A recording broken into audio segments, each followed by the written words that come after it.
क्या आपने भी देखा है भारतीय सेना में जाने का सपना? मेजर कलसी क्लासेस करेगा आपके ऐसे हर सपने को साकार। जुड़िए हमारे ऑफलाइन क्लासरूम प्रोग्राम के साथ, जहां आपको मिलेगा एक्सपर्ट फैकल्टी टीम का guidance, best defence oriented books, बेहतरीन physical training, doubt counter facilities, special current affair की क्लासेस और मंथली यूनिट टेस्ट। आज ही लीजिए डायरेक्ट एडमिशन और पाएं 2000 का कैशबैक। अधिक जानकारी के लिए हमें कॉल करें 9696330033 पर और विजिट करें www.majorkalsiclasses.com पर। जय हिंद। Hello everyone, this is Madhu Pandey from MKC Prayagraj. बच्चों, मैं आज आपके सामने नेवी की कुछ ऐसे क्वेश्चंस लेके आई हूँ जो आपके एग्जाम पॉइंट ऑफ व्यू से बहुत इंपॉर्टेंट है। जैसा कि आप सभी बच्चों को पता है कि 5 तारीख से आपके एग्जाम शुरू हैं, तो उन सभी बच्चों को ऑल द बेस्ट जो बच्चे एग्जाम देने जा रहे हैं। तो बच्चों, हम शुरू करते हैं with the question number 1 and सभी बच्चे यहाँ पेन पेपर लेके तैयार रहेंगे और मेरे साथ प्रैक्टिस करेंगे। तो बच्चों, हमारा पहला क्वेश्चन है 2 log 3 5 माइनस में 5 log 3 2 इक्वल टू व्हाट। सो यहाँ मैं आपको एक बहुत इंपॉर्टेंट फॉर्मूला डिस्कस करने जा रही हूँ, वो आप सभी को ध्यान रखना है कि अगर आपको a log x b दिया हुआ है then it is equal to b log x a। ठीक है, ये इसके बराबर होता है। मतलब आप इन दोनों को इंटरचेंज कर दें तो उससे कोई फर्क नहीं पड़ता है। तो चलो, यही प्रॉपर्टी हम यहाँ यूज़ करने वाले हैं। मैं इसको लिख देती हूँ। मेरे पास लिखा है 2 log 3 5 माइनस 5 log 3 2। तो मैं इसको लिख सकती हूँ 2 log 3 5 और यहाँ पे मैं ये प्रॉपर्टी लगा देती हूँ। तो मैं इसको लिख दूँ 2 log 3 5, राइट। अब देखो तो ये दोनों बराबर है, ये दोनों बराबर हैं, तो दोनों का आंसर कितना हो जाना चाहिए? 0। तो ऑप्शन नंबर डी हमारा करेक्ट हो जाएगा। चलो बच्चों, अगले क्वेश्चन की तरफ बढ़ते हैं and the next question is the number of element in set A is 8 and set B is 4, then how many element in A cross B? तो अब अगर आपको number of element in A cross B निकालने होते हैं then this is equal to number of element in A into number of element in B। ये formula आपको ध्यान रखना है और इस तरह का आपका पावर सेट का जो फॉर्मूला है वो भी आपको याद करके जाना है, that is 2m into n। Okay, वो भी आपको ध्यान रखना है। चलो, अभी तो फिलहाल इसकी बात करते हैं। तो ए में कितने एलिमेंट है? 8 और बी में कितने एलिमेंट है? 4। तो टोटल आंसर कितना हो गया? 32। सो ऑप्शन नंबर डी हमारा यहाँ से करेक्ट हो जाएगा। अगले क्वेश्चन की तरफ बढ़ते हैं बच्चों। नेक्स्ट क्वेश्चन है हमारा, if 1 + iota root 3 upon 1 - iota root 3 raised to power n is a integer, then which of the following is equal to n। बोला है कि अगर ये एक पूर्णांक हो तो n का मान निम्नलिखित में से किसके बराबर होना चाहिए। तो देखते हैं बच्चों किसके बराबर होना चाहिए। अब यहाँ से मेरी बात सुनो, अगर मैं ऐसा लिखूँ -1 + √3 iota by 2, तो ये आता है हमारा ओमेगा के बराबर। ओके, तो क्या मैं इसको ऐसा कह सकती हूँ कि √3 iota -1 = 2 ओमेगा होता है। √3 iota -1 बराबर 2 ओमेगा होता है। सिमिलरली अगर मैं आपको ये कहूँ कि मैं यहाँ से माइनस कॉमन लेना चाहती हूँ, तो ये कितना हो जाएगा? ये हो जाएगा आपका 1 - √3 iota बराबर -2 ओमेगा। ठीक है, ये हो जाएगा। नाउ अब मैं कहती हूँ कि मैं इसका कॉन्जुगेट ले लूँ। इसका कॉन्जुगेट मतलब कि ऐसा ये करना चाहती हूँ, तो ये किसके बराबर हो जाएगा? सिमिलरली अगर आप यहाँ से ये भी लिखो, मैं यहाँ से एक और स्टेटमेंट लिख देती हूँ, ये चीज़ this is equal to 2 = omega square. तो अगर मैं यहाँ से 1 + √3 iota लिखना चाहूँ तो वो किसके बराबर हो जाएगा? -2 ओमेगा स्क्वायर के बराबर हो जाएगा। क्या -2 ओमेगा स्क्वायर के बराबर हो जाएगा। तो आप इसका कॉन्जुगेट लिखेंगे तब भी -2 ओमेगा स्क्वायर ही आएगा, क्योंकि ओमेगा का कॉन्जुगेट ओमेगा स्क्वायर होता है। आज के बाद आप ये चीज़ ध्यान रख लेंगे कि ये 2 फॉर्मूले होते हैं। ठीक है, ये 2 फॉर्मूले आपको ध्यान रखने हैं, ये आपको बहुत हेल्प करेंगे क्वेश्चन सॉल्व करने में। देखो, जैसे कि मुझे अगर ये दोनों फॉर्मूले पता होते तो मैं क्या करती, यहाँ पे डायरेक्ट रख देती। 1 + √3 iota लिखा है तो इसकी जगह मैंने लिख दिया -2 ओमेगा स्क्वायर और इसकी जगह लिख दिया -2 ओमेगा की पावर n। तो ये कितना हो जाएगा? ओमेगा की पावर n।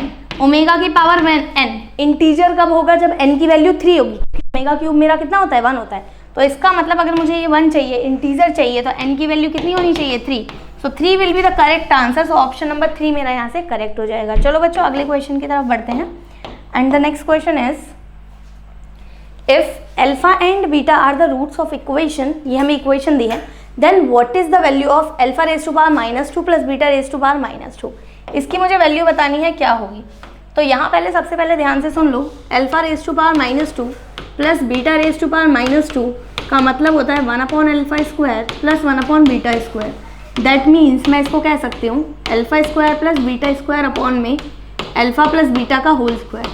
इसका हम डायरेक्ट फॉर्मूला लिखते हैं, क्या होगा, अल्फा प्लस बीटा का whole square minus 2α beta upon में अल्फा बीटा का होल स्क्वायर। ठीक है, ये हमारा फॉर्मूला होता है। अब इस फॉर्मूले के अंदर वैल्यू डाल देते हैं सीधा सीधा। अल्फा प्लस बीटा की वैल्यू कितनी है भाई, अल्फा प्लस बीटा की वैल्यू -3/4 और अल्फा इंटू बीटा की वैल्यू है 7/4 और अल्फा इंटू बीटा है मैंने फिर लिख दिया 7/4 का स्क्वायर। सो अगर मैं इसको सॉल्व करूँ तो मेरे पास क्या आएगा, 9 माइनस में 56 डिवाइड बाय कितना हो जाएगा ये 49। So answer will be -47 divide by 49। सो -47/49 हमारा करेक्ट आंसर हो जाएगा। तो हम देखें तो ऑप्शन नंबर सी हमारा यहाँ से करेक्ट हो जाएगा। अगले क्वेश्चन की तरफ बढ़ते हैं बच्चों, और नेक्स्ट क्वेश्चन है हमारा, if in any AP total number of terms 2n+1, अगर टोटल नंबर ऑफ टर्म्स मेरे पास 2n+1 है, then ratio of sum of odd and sum of even terms is. इस तरह के क्वेश्चंस के लिए बच्चों आपको सबसे पहला काम क्या करना है कि आपको एक AP मान लेनी है, और मैं आपको एक रेडीमेड AP दे रही हूँ कि आप हमेशा यही मान सकते हैं। ठीक है, ये मैंने एक AP मान ली, ओके, ये मैंने एक AP मान ली। अब बोला है कि सम ऑफ टर्म्स आर 2n+1, तो n की वैल्यू मान लो, मैंने मानी 1, लेट n बराबर 1, तो 2n+1 का मतलब कितना हो गया, इसका मतलब हो गया 3 टर्म, मतलब कि टोटल नंबर ऑफ टर्म्स मान लो उस AP में 3 है, तो मैंने केवल ये 3 टर्म्स ही ले लिए। Okay, now then ratio of sum of odd and sum of even terms. Odd terms क्या है, ऑड टर्म्स है पहली टर्म और दूसरी टर्म, पहली टर्म दूसरी टर्म तीसरी टर्म, 2 4 6, ये इसमें ऑड टर्म है, ये इसमें इवन टर्म है, ये इसमें ऑड टर्म है। ऑड टर्म मतलब कि ऑड पद, विषम पद, विषम संख्या नहीं विषम पद, तो पहला और तीसरा पद विषम पद है। तो विषम पद का जब आप सम लेते हो और जब आप सम पद का सम लेते हो तो उनका रेशियो आपको पूछा है कितना होगा, तो इनका 8/4 मतलब कितना हो गया, 2 हो गया। अब यहाँ पर मुझे n की वैल्यू रखनी है और मुझे देखना है कि कहाँ से आंसर 2 आता है, तो मैं n की वैल्यू इसमें रखती हूँ, इसमें रखी मैंने n की वैल्यू 1, तो ये हो गया 1/2, तो ये तो आंसर कट गया। यहाँ रखती हूँ, ये हो गया 2/1, तो यही आंसर मेरा सही हो गया। क्या कोई और आंसर सही हो रहा है वो भी देख लेते हैं। ये कितना हो जाएगा 1/2, ये भी कट गया, ये हो जाएगा 2/2, ये भी कट गया, तो इसका मतलब ऑप्शन नंबर मेरा बी करेक्ट हो गया। जितने भी आपके AP GP HP के इस तरह के क्वेश्चन होते हैं वहाँ आप सीधा वैल्यू पुटिंग से आंसर को निकाल सकते हैं, उसके अंदर आपको ज़्यादा दिमाग लगाने की ज़रूरत नहीं है। चलो भाई अगला क्वेश्चन देखते हैं। What is the number of words that can be formed from the letter of the word universal? The vowels remains always together. Universal शब्द से कितने शब्द बनाए जा सकते हैं जिससे स्वर हमेशा साथ हैं। जब भी हमारे पास हमेशा साथ वाला केस होता है तो हम क्या करते हैं, पहले तो यहाँ से वो कॉन्सोनेंट एंड कॉन्सोनेंट अलग कर लेते हैं एंड वॉवेल अलग कर लेते हैं। तो कॉन्सोनेंट इसमें क्या क्या है आप देखो, तो कॉन्सोनेंट है N V R S L, और अगर वॉवेल देखो तो U I E A, ये मेरा वॉवेल है। तो टोटल 5 और 4 9 हो गए। तो अब यहाँ से काउंट भी कर लें कि आपके पास 9 है, यस 9 है।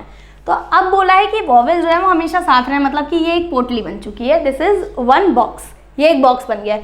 तो अगर ये एक बॉक्स बन गया तो अब मेरे पास टोटल शफल करने के लिए कितने लेटर्स हैं, 1 2 3 4 5 6, टोटल शफल करने के लिए मेरे पास 6 ही लेटर है। तो पहले इनको इस तरह लिख लिया, तो मैंने लिख लिया इसको 6 फैक्टोरियल, इनटू में 6 फैक्टोरियल लिखने के बाद इनको भी तो आपस में हम शफल कर सकते हैं कितने तरीके से, 4 फैक्टोरियल। तो 6 फैक्टोरियल का मतलब होता है आपका 720 एंड 4 फैक्टोरियल का मतलब होता है 24। तो जब आप इसको मल्टीप्लाई करेंगे तो आपका यहाँ क्या बन जाएगा, 17,280 आपका करेक्ट आंसर हो जाएगा। ठीक है, इतनी इसकी कंप्लीट मल्टीप्लिकेशन करने की जरूरत नहीं होती है। देखो बच्चों 0 तो आपका लास्ट में आना ही है, 4 × 2 करो, 4 × 2 कितना आ गया 8, मतलब लास्ट में 8 आना चाहिए। देख लो लास्ट में 0 से पहले 8 कहाँ आ रहा है, यहाँ आ रहा है, तो ऑप्शन नंबर सी मेरा करेक्ट हो जाएगा। चलो बच्चों अगले क्वेश्चन की तरफ बढ़ते हैं। इस तरह से हमें पूरा मल्टीप्लिकेशन नहीं देना होता, अगर हमारे पास टाइम होगा तो हम लास्ट में मल्टीप्लिकेशन चेक करेंगे, लेकिन एग्जाम में हमें कम से कम मेहनत करनी पड़े और जल्दी से जल्दी आंसर आ जाए इसकी कोशिश करनी है। अ card is drawn from a deck of card, what will be the probability of S और क्वीन कार्ड। बोला है ताश की एक गड्डी में से एक पत्ता निकाला जाता है, उसके इक्का होने या बेगम होने की क्या प्रायिकता है। अब मुझे ये बता दो इक्के कितने होते हैं, मतलब कि ताश में पहले तो टोटल कार्ड कितने होते हैं। टोटल कार्ड होते हैं हमारे पास 52, टोटल कार्ड है मेरे पास 52, ठीक है ना। अब ताश में एस कार्ड कितने होते हैं 4, एंड क्वीन कार्ड कितने होते हैं, वो भी 4 होते हैं। तो टोटल कितने हो गए ये 8, मतलब टोटल 8 कार्ड मुझे निकाल सकते हो। तो मेरे पास अगर प्रोबेबिलिटी निकालनी है तो प्रोबेबिलिटी का क्या फॉर्मूला होता है, रिक्वायर्ड अपॉन टोटल, मतलब 8/52। तो मतलब ये कितना हो गया 2/13, 2/13 हो गया। सो ऑप्शन नंबर मेरा कौन सा करेक्ट हो गया, बी करेक्ट हो गया। चलो बच्चों अगले क्वेश्चन की तरफ बढ़ते हैं। And the next question is, if third term is independent of x in the expansion of this, third term इसकी एक्स से इंडिपेंडेंट है, then value of n will be. Third term निकाल लो फिर, एन की वैल्यू क्या होगी, उसने ये पूछा है कि एन की वैल्यू क्या होनी चाहिए अगर थर्ड टर्म एक्स से इंडिपेंडेंट है। तो पहले हम थर्ड टर्म निकाल लेते हैं। T3 कैसे, अच्छा TR+1 का फॉर्मूला आपको ध्यान रखना है, क्या है वो, NCR P⁻, P नहीं लिखूँ मैं यहाँ, X लिखती हूँ, X⁻n-R × Y⁻R, ये आपका फॉर्मूला होता है, ठीक है ना, ये हमें ध्यान रखना है। T थर्ड निकालना है, मतलब T2+1 लिखना पड़ेगा।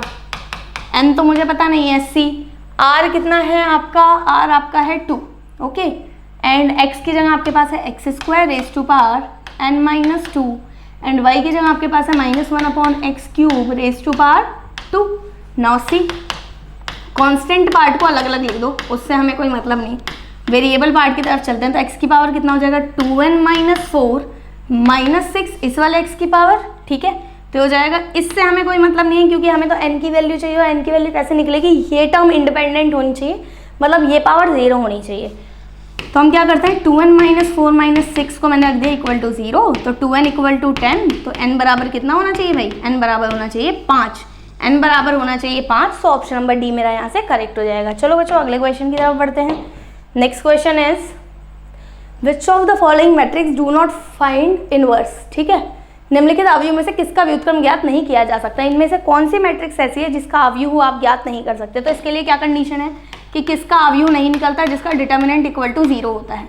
अगर ये होगा तो inverse is not possible, inverse is not possible. तो ऐसे केस में हम इनवर्स नहीं निकाल सकते। चलो भाई देखो किस में से नहीं निकल सकता, इसका डिटर्मिनेंट निकालो, 1 - 0 तो आंसर 1 आ गया, तो इसका तो अवयव पॉसिबल है। इसमें आ जाओ, 12 - 12 हो गया, तो ये 0 आ गया, तो इसका मतलब ऑप्शन नंबर बी मेरा यहाँ से करेक्ट हो जाएगा। तो आपको सिंपल डिटर्मिनेंट निकालना है और देखना है कि किसका आंसर करेक्ट आ रहा है, किसका आंसर 0 आ रहा है। चलो भाई अगला क्वेश्चन देखते हैं। If matrix A and B of second order such that A determinant equal to -1, B determinant equal to 3, then what is the value of 3AB का होल डिटर्मिनेंट। बोला है A और B सेकेंड ऑर्डर की matrix है। चलो यहाँ से भी आपको एक और फॉर्मूला आप ध्यान रखना है कि अगर K × A का डिटर्मिनेंट निकालना है तो क्या हो जाता है formula, K⁻n × A, where n is order of matrix. Matrix की क्या कोटि है वो n होता है। तो अब यहाँ से पूछा मुझे 3AB, तो ये कितना हो जाएगा 3 की power n A determinant × B determinant. n हमें कितना दिया हुआ बेटा, सेकेंड ऑर्डर है, A मुझे दिया हुआ है -1 है और B मुझे दिया हुआ है 3 है, तो ये हो जाएगा -27। सो ऑप्शन नंबर आपका कौन सा करेक्ट हो जाएगा, ऑप्शन नंबर हमारा सी करेक्ट हो जाएगा। चलो बच्चों अगले क्वेश्चन की तरफ बढ़ते हैं। So next question is, what is the domain of this. इसकी मुझे डोमेन, इसका मुझे प्रांत बताना है क्या होगा। तो प्रांत देखो कैसे निकाला जाता है। ये अगर आप देखो तो इस क्वेश्चन के अंदर जब भी आपके पास इस तरह का डिनोमिनेटर का क्वेश्चन आएगा तो आपको क्या करना है, x² + x + 1 is not equal to 0। अगर ये मेरा 0 के इक्वल जहाँ जहाँ होगा, जहाँ जहाँ ये डिनोमिनेटर 0 के इक्वल हो जाएगा वहाँ y की वैल्यू डिफाइन नहीं होगी। तो हमें वो पॉइंट देख लेने हैं जहाँ जहाँ वैल्यू डिफाइन नहीं होगी, उसे हम r में से माइनस कर देंगे। तो हमने क्या किया, x² + x + 1 not equal to 0 लिख दिया। अब इसकी वैल्यू क्या कहीं भी 0 हो सकती है, इसकी वैल्यू कहीं 0 होगी ही नहीं क्योंकि इसकी वैल्यू हमेशा पॉजिटिव होगी, तो ये कभी 0 हो नहीं सकता, इट कैन नॉट बी 0। तो इसका मतलब इसकी डोमेन क्या हो जाएगी, its domain will be equal to r only. So इसकी डोमेन केवल r हो जाएगी। सो ऑप्शन नंबर मेरा सी करेक्ट हो जाएगा। चलो बच्चों अगले क्वेश्चन की तरफ बढ़ते हैं। अगला क्वेश्चन है, limit x tends to infinity 2x + 7 sin x upon 4x + 3 cos x है। तो यहाँ पर बच्चों अगर मैं ध्यान से देखूँ तो आपको यहाँ एक फॉर्मूला याद रखना है कि जब भी limit x tends to infinity होता है तो साइन एक्स अपॉन एक्स आपका हो जाता है 0। Similarly cos x upon x हो जाता है आपका ये भी 0 अगर limit x tends to infinity है।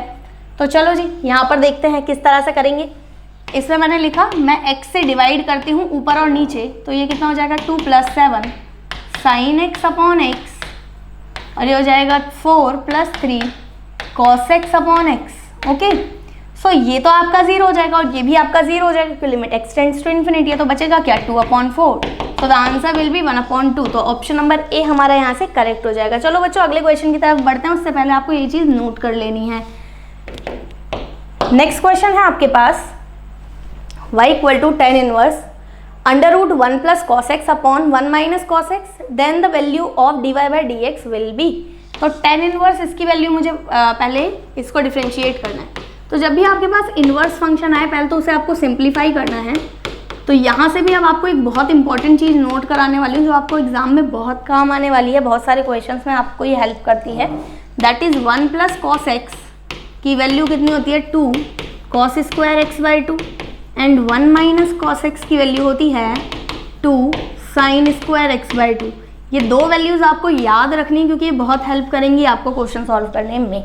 अब जैसे मैं यहाँ पर ही देख लूँ तो ये यहाँ पर क्या हो जाएगा tan इनवर्स √, इसको मैं लिख सकती हूँ 2 cos² x/2 और इसको मैं लिख सकती हूँ 2 sin² x/2। नाउ ये और ये कट गया तो ये हो गया cot² x/2 and cot² x/2 को अगर मैं √, से बाहर निकालूँ तो हो जाएगा tan इनवर्स cot x/2। अब cot x/2 को tan x/2 में चेंज करना है, मतलब tan x में चेंज करना है।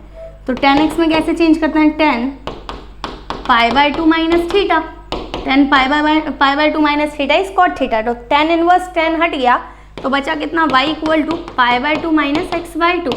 Now differentiate this part. इस पार्ट को अगर मैं डिफरेंशिएट करूँ तो dy/dx कितना आ जाएगा 0 - ½ that is equal to -½ so option number D आपका यहाँ से करेक्ट हो जाएगा। चलो बच्चों अगले क्वेश्चन की तरफ बढ़ते हैं और अगला क्वेश्चन है आपका ये, if f(x = x³ - 6x² + 9x + 3 is decreasing function then value of x is. तो x की वैल्यू क्या होगी? तो ये हमारा डिक्रीजिंग फंक्शन है, उसके लिए मुझे x की वैल्यू बतानी है। तो डिक्रीजिंग फंक्शन के लिए सबसे पहले आपको f(x) को लिख लेना है। नाउ सी हियर केयरफुली, इसको हमने क्या किया डिफरेंशिएट कर दिया। तो अगर मैं इस फंक्शन को डिफरेंशिएट कर दूँ तो हो जाएगा 3x² - 12x + 9। नाउ इस फंक्शन के अब हम फैक्टर कर लेते हैं। तो अगर मैं इस फंक्शन के फैक्टर करूँ तो 3 मैंने ले लिया कॉमन, बचा x² - 4x + 3। तो हो जाएगा आपका 3x - 3x - 1। ये हो गया। अब इसको आप नंबर लाइन पे दिखा दें, ये हो जाएगा 1, ये हो जाएगा 3, हो जाएगा इन्फिनिटी, हो जाएगा -इन्फिनिटी, प्लस माइनस प्लस। हमें क्या चाहिए डिक्रीजिंग फंक्शन। जहाँ प्लस होता है वहाँ इंक्रीजिंग होता है, वहाँ पर ये वर्धमान होता है, और जहाँ माइनस होता है वहाँ ये डिक्रीजिंग होता है, मतलब ह्रासमान होता है। तो डिक्रीजिंग कहाँ से कहाँ तक है? ये 1 से लेके 3 तक है, ये 1 से लेके 3 तक है आपका डिक्रीजिंग फंक्शन। क्योंकि अगर आप 1 और 3 को रख देंगे तो ये 0 हो जाएगा, और 0 पे हम इसको डिफाइन नहीं करते हैं। तो ये 1 से लेके 3 तक आपका डिक्रीजिंग फंक्शन है। सो ऑप्शन नंबर बी आपका यहाँ से करेक्ट हो जाएगा। चलो बच्चों अगले क्वेश्चन की तरफ बढ़ते हैं। नेक्स्ट क्वेश्चन आपके पास ये, आपको करना है integration of √10x upon sin x into cos x dx is equal to क्या। तो यहाँ पर अगर मैं देखूँ तो इस क्वेश्चन में हम क्या करेंगे, ऊपर नीचे √10x से डिवाइड एंड मल्टीप्लाई कर देते हैं। तो मैंने क्या किया, ऊपर भी √10x लिखा और नीचे भी √10x लिख दिया। ठीक है, तो ये हो गया आपका 10x अपॉन में sin x cos x into में √10x, और यहाँ हो गया dx। अब 10x को हम फर्दर लिखते हैं तो क्या लिखेंगे, sin x अपॉन में cos x। तो cos x मैं लिख लेती हूँ नीचे, तो cos x into cos x आपका सिंपल कितना हो जाएगा, cos स्क्वायर x। ये हो जाएगा cos स्क्वायर x। ठीक है, और यहाँ बचा sin x under √10x dx का इंटीग्रेशन। नाउ साइन और साइन कैंसिल हो गया, ये 1 अपॉन cos स्क्वायर को मैं sec स्क्वायर लिख सकती हूँ अंडर √10x dx। अब हम क्या कर सकते हैं, 10x को मैंने मान लिया t, कि 10x हमारा क्या है, late 10x equal to t। तो अगर tan x t है तो हम लिख सकते हैं sec square x dx equal to dt.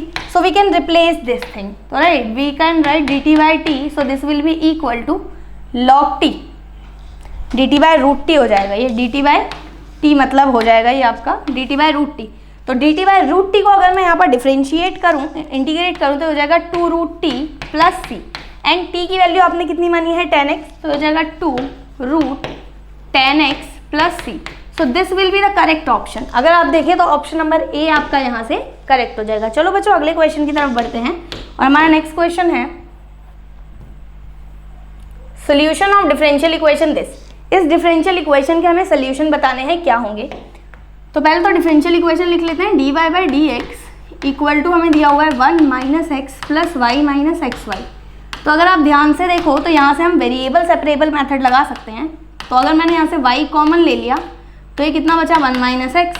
अब अगर आप 1 माइनस एक्स कॉमन ले लो तो बचेगा यहाँ 1 प्लस वाई. ओके, तो ये है मेरा dy बाई डी एक्स. ना dy के साथ y की टर्म लिख लेते हैं और dx के साथ x की टर्म. तो dy upon 1 plus y equal to 1 minus x d x. So इसको आप इंटीग्रेट कर दो.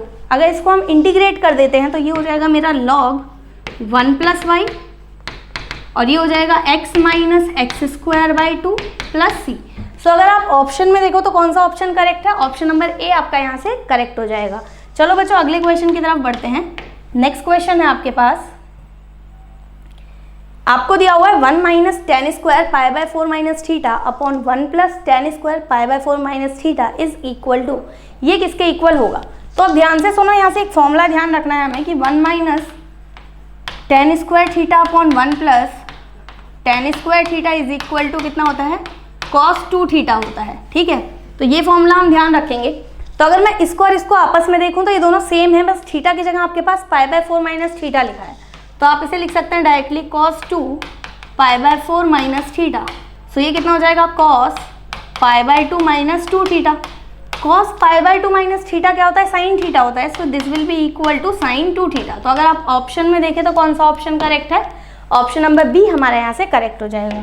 चलो बच्चों अगले क्वेश्चन की तरफ बढ़ते हैं. एंड नेक्स्ट क्वेश्चन है आपके पास tan inverse a minus b upon 1 plus a b plus tan inverse b minus c upon 1 plus b c plus tan inverse c minus a upon 1 plus c a इनमें से किसके बराबर होगा. तो यहाँ से भी आपको एक फॉर्मूला ध्यान रखना है, क्या कि अगर आपके पास tan inverse a minus tan inverse b ये पूछा जाए तो that is equal to tan inverse a minus b upon 1 plus a b. ये फॉर्मूला होता है. ओके, ये फॉर्मूला हमें पता होना चाहिए. तो अगर मैं इस फॉर्मूले को यहाँ से रिजेंबल करूँ तो दिस इज एग्जैक्टली सेम. तो हम इसको लिख सकते हैं tan inverse a minus tan inverse b. Similarly अगले वाले को आप लिख सकते हो tan inverse b minus tan inverse c. उससे अगले वाले को आप लिख सकते हो tan inverse c minus tan inverse a. सो अगर हम यहाँ से देखें तो ये माइनस प्लस कैंसिल हो जाएगा, माइनस प्लस कैंसिल और ये भी कैंसिल. तो आंसर कितना आ जाएगा 0. So 0 will be the correct answer. So option number B A आपका यहाँ से करेक्ट हो जाएगा. चलो बच्चों अगला क्वेश्चन देखते हैं. नेक्स्ट क्वेश्चन है आपके पास, which of the following is equal to a sine b minus sine c plus b sine c minus sine a plus c sine a minus sine b. तो यहाँ से हमें साइन रूल ध्यान रखना है. साइन रूल क्या कहता है कि sine a upon a equal to sine b upon b equal to sine c upon c equal to k होता है. ठीक है, सो अगर मैं इस चीज़ को ध्यान में रखूँ तो यहाँ से हम क्या कह सकते हैं, हम यहाँ से कह सकते हैं कि साइन a इक्वल टू हो जाएगा आपका a के, साइन b इक्वल टू हो जाएगा आपका b के, similarly sine c equal to हो जाएगा c के. अब यही वैल्यू हम यहाँ पुट कर देते हैं. तो a साइन b की जगह मैंने रखा b के माइनस सी के प्लस बी इंटू सी के माइनस ए के प्लस सी इंटू ए के माइनस बी के. अगर इसको अंदर मल्टीप्लाई कर दें तो क्या हो जाएगा, ए बी के माइनस ए सी के प्लस बी सी के माइनस ए बी के प्लस ए सी के माइनस बी सी के.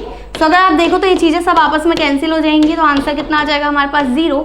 So now again option number A is correct, that is 0. अगले क्वेश्चन की तरफ बढ़ते हैं बच्चों.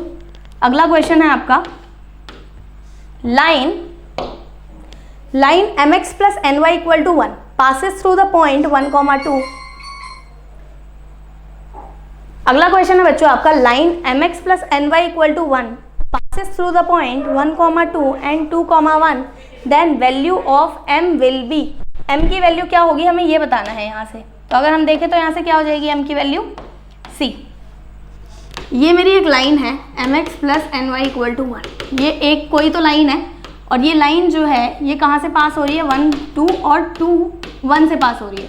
तो अगर ये लाइन इससे पास हो रही है तो ये पॉइंट इसको सेटिस्फाई करेंगे। तो पहला पॉइंट अगर मैं इसमें रखूँ x की जगह 1 और y की जगह 2 तो हो जाएगा m प्लस n बराबर 1। दूसरी इक्वेशन क्या हो जाएगी, अगर x की वैल्यू आप 2 रख दें तो ये 2m, अच्छा ये 2n है, प्लस n बराबर 1 हो जाएगा। ओके, नाउ पहली और दूसरी इक्वेशन को सॉल्व करते हैं। यहाँ से m की वैल्यू इसमें रख लेते हैं। तो अगर m की वैल्यू मैं यहाँ से निकालूँ तो m की वैल्यू कितनी हो जाएगी, 1 माइनस 2n। वो वैल्यू हम इसमें रख लेते हैं बेटा। तो 1 minus 2n plus n equal to 1। So this is 2 minus 4n plus n बराबर 1। तो ये हो जाएगा मेरा माइनस 3n बराबर माइनस 1। तो n बराबर कितना हो जाएगा, 1/3। हमें किसकी वैल्यू चाहिए, m की वैल्यू चाहिए। तो एक काम करते हैं, हम m की ही निकाल लेते तो बेटर होता, पर कोई नहीं, हम इसमें m रख लेते हैं। m इक्वल टू कितना हो जाएगा, 1 माइनस 2 इंटू 1/3। सो हो जाएगा 3 minus 2/3। So 1/3 is again, this is again 1/3। So option number D आपका यहाँ से करेक्ट हो जाएगा। ओके बच्चों, चलो अगले क्वेश्चन की तरफ बढ़ते हैं। So the next question is the value of x for which x, -1, 2,1 and 4,5 are collinear. अगर कोई 3 पॉइंट कोलिनियर है तो उनका स्लोप इक्वल होता है। ठीक है, ये चीज़ हमें पता होनी चाहिए। If 3 points are collinear then their slope is equal। ठीक है, तो हमें ये बात ध्यान रखनी है कि उसका स्लोप इक्वल होगा। तो हमें क्योंकि 3 ये लाइंस इक्वल दिए हुए हैं, कोलिनियर दिए हुए हैं, तो अगर आप यहाँ पर बनाओ तो एक पॉइंट आपके पास है x, -1, दूसरा पॉइंट आपके पास 2,1, तीसरा पॉइंट है 4,5। तो अगर आप इसका और इसका स्लोप निकाल लें तो ये बराबर होगा। तो x minus 2 is equal to -1 बराबर 2 माइनस 4 इक्वल टू 1 माइनस 5। सो यहाँ से हो जाएगा x माइनस 2 बराबर -2 और ये हो जाएगा -2 अपॉन -4। सो आंसर अगर मैं यहाँ से लिखूँ तो कितना हो जाएगा, 4x माइनस 8 बराबर में -4। तो हो जाएगा 4x बराबर 4। तो x की वैल्यू आपकी कितनी आ जाएगी, 1। सो x कितना होना चाहिए हमारा, 1। तो ऑप्शन नंबर ए हमारा यहाँ से करेक्ट हो जाएगा। अगले क्वेश्चन की तरफ बढ़ते हैं बच्चों, और अगला क्वेश्चन है आपका, coordinate of focus of parabola this. इस पैराबोला के फोकस के कोऑर्डिनेट मुझे बताने हैं क्या होंगे। तो फोकस के कोऑर्डिनेट कैसे बताए जाएंगे, सबसे पहले हम यहाँ से क्या करते हैं, इसको चेंज कर लेते हैं, x² - 6x - 4y - 11 equal to 0। ठीक है ना, ये हमें दिया हुआ है। इसको अगर हम इस तरह लिखें कि x² - 6x माइनस में आपका यहाँ पर मैं इसको 6x को आप इस तरीके से भी लिख सकते हैं क्या, कि 2 इंटू में 3 इंटू x लिख सकते हैं। ओके, 2 इंटू 3 इंटू x लिख दिया। तो मैं क्या करती हूँ, 3 का स्क्वायर ऐड कर दिया, 3 का स्क्वायर माइनस कर दिया। इस 4y और 11 को पहुँचाते हैं यहाँ। क्यों किया, ताकि एक परफेक्ट स्क्वायर बन जाए। तो अब इसको परफेक्ट स्क्वायर बनाना है तो ये हो गया x माइनस 3 का होल स्क्वायर हो गया, और यहाँ हो गया आपका 9 को उधर ले जाते हैं तो 4y प्लस 11 प्लस 9 हो गया। तो हो गया x माइनस 3 का होल स्क्वायर इक्वल टू में 4y प्लस 20 हो गया। ओके, ना ये हो जाएगा x माइनस 3 का होल स्क्वायर इक्वल टू 4 अगर मैं कॉमन ले लूँ तो हो जाएगा y प्लस 5 हो जाएगा यहाँ से। ठीक है, ये हो जाएगा y प्लस 5। अब हमें यहाँ से वर्टेक्स अगर पूछे जाते तो वो 3, -5 हो जाते, लेकिन अगर आपको फोकस पूछे जा रहे हैं तो वो कितना हो जाएंगे, यहाँ से 3 एंड अब 3 रखें और y के साथ क्या है 4। सो ऑप्शन नंबर सी मेरा करेक्ट हो जाएगा, 3, -4 विल बी करेक्ट। आप यहाँ से डायरेक्टली भी देख के बता सकते हैं कि अगर x अलोन है तो ये 2 इंटू 3 है, तो 3 हमारा क्या हो जाएगा, x एक्सिस हो जाएगा और y क्या हो जाएगा, -4। तो 3, -4 मेरे जो हैं वो पॉइंट्स हो जाएंगे। चलो बच्चों अगले क्वेश्चन की तरफ बढ़ते हैं, and the next question is, if modulus of p, q equal to mod of p into mod of q, then angle between p and q will be। p और q के बीच में क्या एंगल होगा ये हमें निकालना है।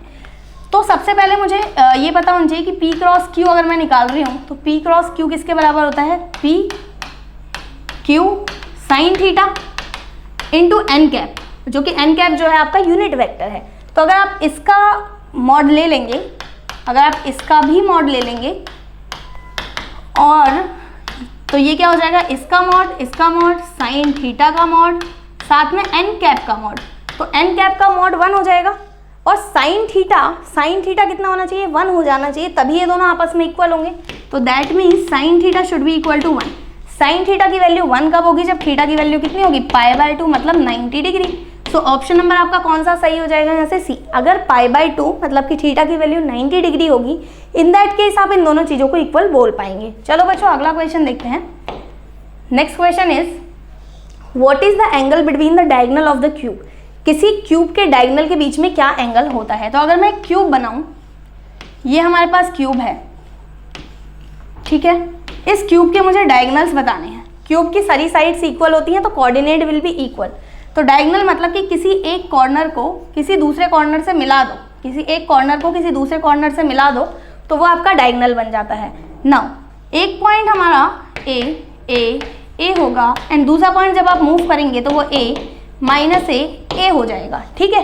तो अगर मैं इन दोनों के बीच का डायगोनल निकाल दो मतलब डिस्टेंस फॉर्मूला से मैं यहाँ पर निकालती हूँ, सॉरी मुझे क्या निकालना है, एंगल मतलब मुझे cos थीटा निकालना है। तो अगर आप यहाँ से cos थीटा कैलकुलेट करें तो वो कितना हो जाएगा, वो हो जाएगा इन दोनों का मल्टीप्लाई a² -a² अपॉन में इसका अगर मैं अंडर रूट करूँ तो कितना हो जाएगा, √3a² और ये भी हो जाएगा √3a²। ना यहाँ से a² कैंसिल हो गया तो यहाँ बचा आपके पास a² अपॉन में 3a², ये भी कैंसिल हो गया। तो cos थीटा की वैल्यू कितनी हो गई, 1/3। cos थीटा इक्वल टू हो गया 1/3, तो थीटा इक्वल टू कितना हो गया, वो हो गया cos इनवर्स 1/3।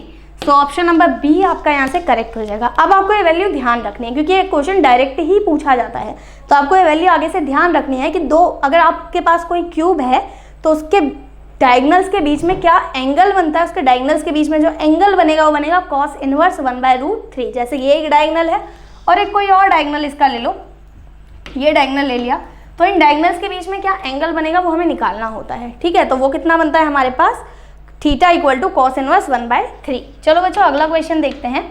सो अगला क्वेश्चन है हमारे पास, what is the least value of standard deviation of 5 integers no two of which are equal.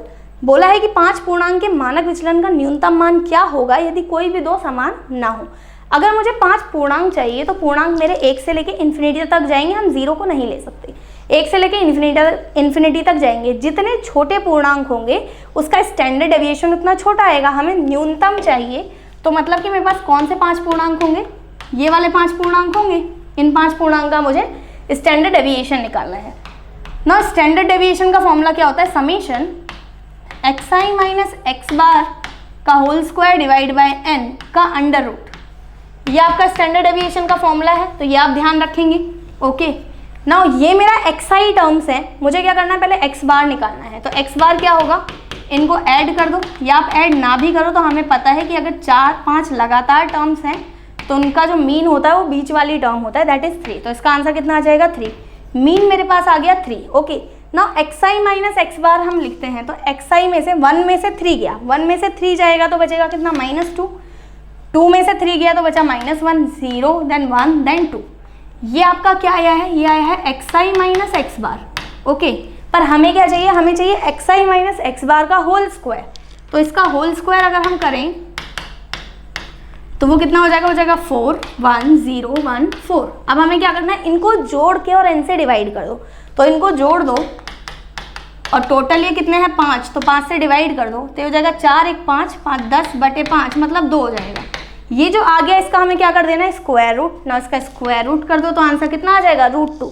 मतलब कि यहाँ से अगर मैं ऑप्शन देखूँ तो कौन सा ऑप्शन करेक्ट हो जाएगा, ऑप्शन नंबर सी करेक्ट हो जाएगा, √2 जो कि आपका करेक्ट आंसर है। तो आशा करती हूँ बच्चों आपको ये प्रश्न समझ आए होंगे। तो आप सभी को आपके एग्जाम के लिए बहुत बहुत बधाई है, अच्छे से एग्जाम करें। हम इसी तरह के मॉडल पेपर लाते रहेंगे, तब तक के लिए थैंक यू। जय हिंद, जय भारत। आपकी बेस्ट फ्रेंड किताबें होती हैं जो आपका करियर बनाती हैं और आपके ड्रीम्स को पूरा करती हैं। इसलिए मेजर कलसी क्लासेस लेकर आया है रक्षा क्षेत्र के सभी परीक्षाओं की संपूर्ण तैयारी के लिए एमकेसी पब्लिकेशन की तरफ से बेस्ट स्टडी मटेरियल, जो कि सेना द्वारा प्रेस्क्राइब्ड लेटेस्ट पैटर्न पर आधारित हैं, जिसमें आपको मिलेगा आसान भाषा में explanation, chapter wise question paper और ढेर सारे क्वेश्चन के कलेक्शंस ढेर सारे शॉर्टकट और ट्रिक के साथ साथ क्वेश्चन को इजी, मीडियम और हार्ड लेवल में बांटा गया है। लास्ट 5 ईयर के क्वेश्चन को चैप्टर और टॉपिक वाइज मेंशन किया गया है, जो कि आपके 100% सफलता को सुनिश्चित करेंगे। तो देर किस बात की, तो आज ही ऑर्डर कीजिए अपनी डिफेंस प्रिपरेशन की बुक dlp.majorculsiclasses.com से और कॉल कीजिए 9696330033 पर।